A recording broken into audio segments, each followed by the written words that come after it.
Sebenarnya suara seruputan tadi itu suara efek bae. Tidak percaya? Ya kan? Tapi kita lupa ke perkara efek mengefek tadi.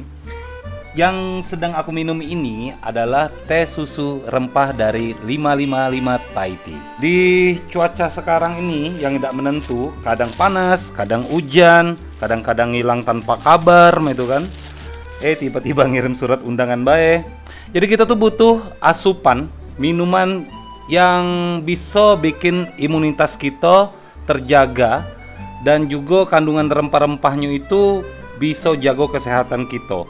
Contohnya dari teh susu rempah ini, karena kandungan rempahnya itu berkhasiatnya untuk menjaga kesehatan tubuh kita. Nah, jadi harganya itu tidak mahal. Harganya ini kalau di online itu lagi promo cuma Rp5.000 sudah dapat roti. Nah, kalau di harga outletnya 8.000, harga promo juga sudah dapat rotinya.